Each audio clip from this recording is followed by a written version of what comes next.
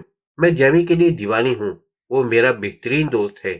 جب میں تھکی ہوئی گھر آتی ہوں تو وہ میرا انتظار کر رہا ہوتا ہے اور دیکھتے ہی مجھ پر چڑھ جاتا ہے۔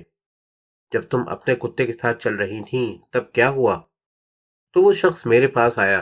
تم جانتے ہو میرے پاس آدمی آتے ہی رہتے ہیں۔ اور اس شخص نے گولف کی گیند جیسے بٹنوں کی جیکٹ پہنی ہوئی تھی؟ لیونارڈ نے پوچھا۔ ڈولورس نے، جو سگریٹ پی رہی تھی، اسے پھینک کر دوسرا سلگا لیا۔ میں رک ہی نہیں سکتی، اس نے کہا، شاید اس لیے کہ میں عام طور پر نروس رہتی ہوں۔ تمہارے خیال میں سگریٹوں کے صحت کے لیے خطرناک ہونے کے بارے میں جو کچھ کہا جاتا ہے وہ سچ ہے کیا؟ ہو سکتا ہے۔ لیونارڈ کا غصہ بڑھتا جا رہا تھا۔ تو تم کہہ رہی تھی کہ وہ آدمی تمہارے پاس آیا۔ اگر اس خوبصورت لڑکی کے بجائے کوئی اور ہوتا تو وہ اب تک اس پر چیخنے لگتا۔ کیا وہ جیکٹ پہنے تھا؟ نہیں تو، ڈولورس نے بڑی معصومیت سے جواب دیا۔ مگر ہم جیکٹ کے بارے میں بات کر رہے ہیں، گولف کی گیند جیسے بٹنوں والی۔ میں بھی اسی بارے میں بات کرنے آئی ہوں، مگر تم مجھے بار بار ٹوک رہے ہو، ڈولورس نے کہا۔ خیر، تو میں اس آدمی سے بات کر رہی تھی۔ وہ مجھے $50 پیش کر رہا تھا۔ ذرا تصور تو کرو، صرف $50۔ لیونارڈ کے لیے اب ضبط کرنا مشکل تر ہوتا جا رہا تھا۔ اگر وہ بولنے کی کوشش کرتا تو ضرور چیخ پڑتا، اس لیے وہ خاموش رہا۔ جیمی ایک درخت پر پیشاب کرنے گیا۔ ڈولورس نے بات جاری رکھی۔ تب وہ جیکٹ والا قریب سے گزرا۔ اس کا حلیہ کیا تھا؟ میں نے اس کا چہرہ نہیں دیکھا تھا۔ کیا اس نے بالکل ویسی ہی جیکٹ پہن رکھی تھی جیسی ٹی وی پر دکھائی گئی تھی؟ درست ہے۔ اور یہ لنچ کے ٹائم کی بات ہے؟ ہاں۔ وہ لمبا تھا، اوسط درجے کے قد کا یا پھر بونا؟ طویل قامت تھا۔ میں لمبے قد کے آدمیوں کو پسند کرتی ہوں۔ وہ تم سے بھی لمبا تھا، مگر زیادہ نہیں، تھوڑا سا۔ موٹا تھا یا دبلا پتلا؟ اس کے کندھے چوڑے چکلے تھے، جسم کمر کی طرف پتلا ہوتا گیا تھا۔ مجھے ایسے ہی نوجوان اچھے لگتے ہیں۔ اس نے ہیٹ پہنا تھا؟ نہیں، مگر اچھا ہی کیا، ورنہ اس کے بال نہ دیکھ سکتی، جو مجھے بہت پسند آئے۔ رنگ بھی اچھا تھا اور کٹ بھی۔ مجھے لمبے لمبے بال رکھنے والے اچھے لگتے ہیں۔ بالوں کا رنگ گندمی تھا۔ اس سے متعلق کوئی اور چیز نوٹ کی؟ پتلون ہلکے نیلے رنگ کی تھی، جو اس کی شارک اسکن جیکٹ کے ساتھ اچھی لگ رہی تھی۔ پیروں میں گوسی جوتے تھے۔ جوتے میں نے اس لیے نوٹ کر لیے کہ مجھے گوسی جوتے پسند ہیں۔ لیونارڈ نے بڑی گہری سانس لی۔ وہ سوچ رہا تھا، کسی بھی ڈیٹیکٹیو پر بڑا ظلم ہے کہ اسے ڈولورس جیسی لڑکی سے سوال و جواب کرنے پڑیں۔ اس کی چال کیسی تھی؟ کیا وہ لنگڑا کر چل رہا تھا؟ اس نے پوچھا۔ نہیں ڈولورس، یہ بہت اہم بات ہے، توجہ سے سنو۔ یہ پہلا سراغ ہے جو ہمیں جینی اور بونی کے قاتل کے بارے میں ملا ہے۔ تم نے ان کے بارے میں خبر تو پڑھی ہوگی۔ میں اسی لیے یہاں آئی ہوں۔ میں ہیملٹن شو ضرور دیکھتی ہوں۔ میرا مطلب ہے جب میں مصروف نہ ہوں تب۔ ہم اس آدمی کے بارے میں زیادہ سے زیادہ معلومات چاہتے ہیں، لیونارڈ نے کہا۔ تم کچھ اور بتا سکتی ہو؟ ڈولورس نے دوسرا سگریٹ بجھا کر تیسرا سلگایا اور کچھ سوچنے لگی۔ اس کے ہاتھ، وہ بولی، میرے نزدیک بڑی اہمیت رکھتے ہیں مسٹر ڈیٹیکٹیو۔ تم تو جانتے ہی ہوگے، جو لوگ میرے پاس آتے ہیں ان کے ہاتھ، میرا مطلب سمجھ رہے ہو نا؟ تو میں نے اس کے ہاتھ دیکھے، وہ بڑے خوبصورت تھے، لمبی لمبی انگلیاں، بالکل مصوروں اور آرٹسٹوں کی طرح۔ ایک سرجن کے ہاتھ بھی ایسے ہی ہوتے ہیں، مگر اس کے ہاتھ کسی مصور کی طرح تھے۔ لیونارڈ نے مزید کوریدا، مگر وہ اس سے زیادہ مزید کچھ معلوم نہیں کر سکا۔ تم نے ہماری بڑی مدد کی ڈولورس، اس نے کہا۔ اگر تم اس آدمی کو دوبارہ پوسٹ کی جانب سے دیکھو تو پہچان لو گی۔ بالکل پہچان لوں گی۔ شکریہ ڈولرس، ایک بات کا خیال رکھنا، جو کچھ ہمیں بتایا ہے اس کا ذکر کسی اور سے مت کرنا، وہ بہت خطرناک آدمی ہے۔ اگر یہ بات عام ہو گئی کہ تم اسے شناخت کر سکتی ہو تو وہ... تمہارا مطلب ہے کہ وہ مجھے بھی اس لڑکی کی طرح قتل کر دے گا؟ ہاں، کر سکتا ہے۔ تو اسے جلد سے جلد پکڑ لو۔ جب تک وہ پکڑا نہ جائے میں خود کو محفوظ نہیں سمجھوں گی۔ بس اپنا منہ بند رکھنا۔ تمہارے خیال میں مجھے کسی باڈی گارڈ کی ضرورت تو نہیں ہے؟ اگر میرے چیف نے اس کی ضرورت محسوس کی تو ہم ضرور ایک باڈی گارڈ مقرر کر دیں گے۔ ڈولورس چلی گئی تو جیکب نے ایک گہری اور ٹھنڈی سانس بھری۔ اس نے اپنا پتہ کیا بتایا تھا؟ اس کا معاوضہ کم سے کم $200 ہوگا۔ لیونارڈ نے جواب دیا، کیا ایک تھرڈ گریڈ ڈیٹیکٹو کی جیب میں $200 ہو سکتے ہیں کہ وہ ایک کال گرل پر خرچ کر سکے؟